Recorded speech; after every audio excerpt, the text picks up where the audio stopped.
નમસ્કાર મિત્રો, માનસ સદભાવના કથામાં આપનું સ્વાગત છે। વૃક્ષો અને વૃદ્ધો, ઘર આંગણે એક વૃદ્ધ માવતર હોય ત્યારે આખા પરિવારને એની શીતળ છાયા, એની આશીર્વાદ મળતા હોય છે। અને વૃક્ષ એક આંગણે હોય તો એના શીતળ છાયાની સાથે એના ફળ પણ મળે છે। પણ કમનસીબે જે વૃદ્ધો નિરાધાર છે, અલગ અલગ બીમારીઓથી પીડાય છે, એમના માટે એક આશરો હોય તો એ છે રાજકોટમાં સદભાવના વૃદ્ધાશ્રમ। અને ખાસ કરીને જે મહાઅભિયાન આખા દેશમાં જેમને 150 કરોડથી વધારે વૃક્ષો વાવવાનો સંકલ્પ કર્યો છે, એવા વિજયભાઈ ડોગરિયા, એમનું આખું જે આ સંકલ્પ છે એ પૂર્ણ કરવા માટે, એમના સંકલ્પને સહકાર આપવા માટે 23 તારીખથી માનસ સદભાવના કથાનું આયોજન રેસકોર્સ મેદાન ખાતે થયું છે। અને આજે આ કથા એ માત્ર રાજકોટ નહીં પણ સમગ્ર ગુજરાત અને વિદેશમાંથી પણ એમના શ્રોતાઓનો સહકાર મળી રહ્યો છે। અને વિવિધ ક્ષેત્રના અગ્રણીઓ, ડૉક્ટર, ચાર્ટર્ડ એકાઉન્ટન્ટ અને એડવોકેટ, વકીલો, આ બધા એક સેવક રૂપે અહીંયા હાજરી આપી રહ્યા છે। કાર્યાલયમાં સતત પોતાના આંગણે એક કાર્ય થઈ રહ્યું હોય અને એમાં સહયોગ આપવા ઉપસ્થિત હોય છે। તો આજે આવી જ એક વ્યક્તિ જે ખુદ સદભાવના સાથે સંકળાયેલા છે અને સદભાવનામાં એમની કાનૂની સેવા વિના મૂલ્યે તેઓ આપી રહ્યા છે, એવા કમલેશભાઈ શાહ। કમલેશભાઈ, આપનું ખૂબ ખૂબ સ્વાગત છે। કમલેશભાઈ, એક સરસ કથા જેના માટે યોજાઈ રહી છે, હવે તો એમ કહી શકાય કે રાજકોટ જ એમનું યજમાન છે।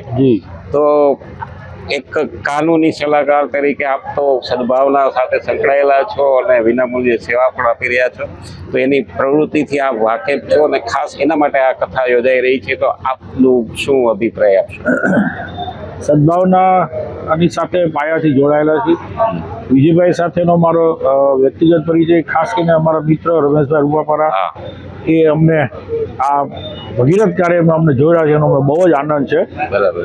વૃક્ષો વાવવા એ નાનપણની એક મગજમાં હતું કે ભાઈ વૃક્ષો તો વાવેતર હોવું જોઈએ, પણ વિજયભાઈએ જે સંકલ્પ કર્યો જ ને, કદાચ વિશ્વમાં કોઈ વ્યક્તિએ આટલા વૃક્ષો આટલા ટૂંકા ગાળામાં, અને એ ખાલી વાવીને નહીં, ઘણા લોકોને એવું આનંદ લે છે કે મેં 50,000 વૃક્ષો વાવ્યા છે, પણ ના, અમે વાવ્યા નથી, અમે વાવીને એને ઉછેર્યા છે।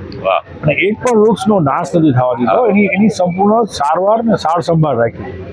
એ જે એની પાછળનો સમય આપવો ને એ બહુ મહત્વનો છે, અને એની સાથેનું ટાઈપ રાખવું એ વિજયભાઈ નો જે સંકલ્પ છે 1.5 કરોડથી પણ વધુ વૃક્ષો આપવા। આ ગુજરાતના નહીં, પણ હું એવું કહી શકું કે ભારતમાં આ જો સૌથી વધુ સેવાકીય ભાવના જો હોય ને કોઈના બ્લડમાં, તો એ રાજકોટના લોકો।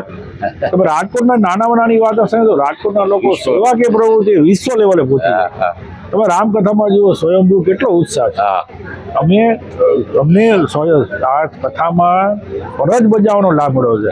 આવી ફરજનો જે અમને તક મળી જ ને, એ અમારા માટે ગૌરવની વાત છે। હું વકીલ તરીકે નહીં, હું આપ જોઈ શકો છો કે અમારી સાથે એન્જિનિયરો, ડોક્ટરો, આર્કિટેક્ટ્સ, બિલ્ડર્સ, એડવોકેટ્સ, એટલું જ નહીં, પોલીસ ઓફિસર્સ, ક્લાસ 1 ઓફિસરો જોડાયા, જે પોતાના સ્પેર ટાઈમમાં રામકથા માટે સમય આપે। 12 વર્ષ બાદ જયારે રાજકોટમાં રામકથા આવી છે, મને બરોબર યાદ છે, 12 વર્ષ પહેલા મોરારી બાપુએ આ જ સ્થળે કદાચ કરી હતી, હું ત્યારે નિયમિત આવતો। એ જે આયોજન હતું એનાથી ખૂબ જ મોટું આયોજન, અને લાખોની સંખ્યામાં લોકો છે આ રામકથાનો લાભ લઈ શકશે।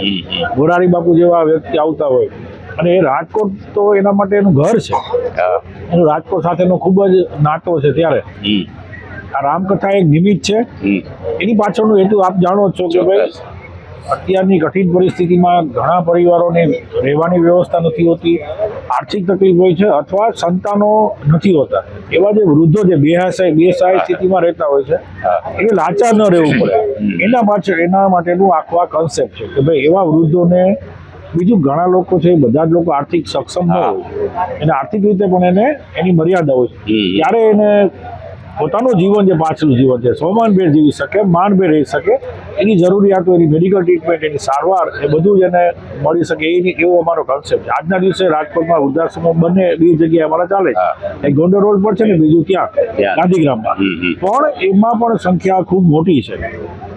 ફરજિયાતપણે કરવું પડે એવી સ્થિતિ છે. આ સમાજની કદાચ જરૂરિયાત છે. એવું ઘણા લોકો એવું કહે છે કે ભાઈ આ આનંદ ગણવો જોઈએ, પણ હું એવું નથી કહેતો, ફરજ ગણો. અને આનંદ કે દુઃખની વાત નથી, આ આપણી ફરજ છે, આપણા વડીલો છે એને સાચવવાની.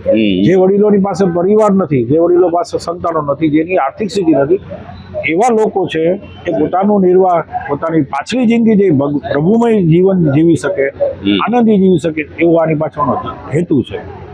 ત્યારે ગૌરવની વાત છે આપણા માટે કે ભાઈ કોઈ વ્યક્તિએ પોતાની અંગત જવાબદારી માનીને આવડો મોટો ભગીરથ યજ્ઞ કર્યો છે. અને ભગીરથ યજ્ઞમાં રાજકોટના તમામ લોકો આ યજ્ઞમાં પોતપોતાનો સહયોગ આપે છે, એ ગૌરવની વાત છે. કમલેશભાઈ, આપ વિવિધ સેવાકીય પ્રવૃત્તિ સદભાવના ઉપરાંત મને યાદ છે કે કોરોના વખતે પણ આપની જે સેવાઓ હતી એ ખરેખર પ્રશંસનીય હતી. તો અને બીજું એક આપની વિશેષતા એ પણ છે કે હરિયાળી સાથે આપ જોડાયેલા છો, જંગલોમાં જઈ અને સિંહના ફોટા એ આપની એક હોબી છે. તો આ હરિયાળી વચ્ચે જ્યારે આપ એક એડવોકેટ હોવાની સાથે એ પણ આપનો એક અલગ વિશેષતા વ્યક્તિત્વ છે. તો અહીંયા એક સદભાવના દ્વારા મિયાવાકી જંગલ મને એ પણ ખૂબ જ સરસ પ્રોજેક્ટ ચાલી રહ્યો છે. હા, બરોબર.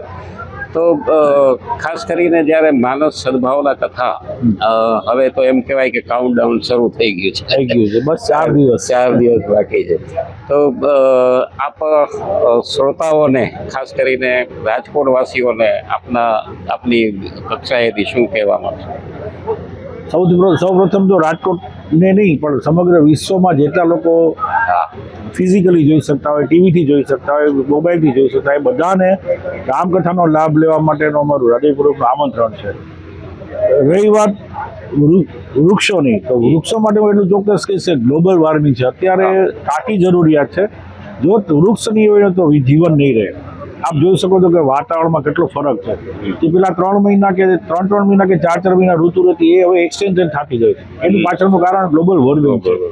વૃક્ષો એક જ એવી વસ્તુ છે, વૃક્ષો તમને ઓક્સિજન આપશે ને કાર્બન ડાયોક્સાઇડ લેશે.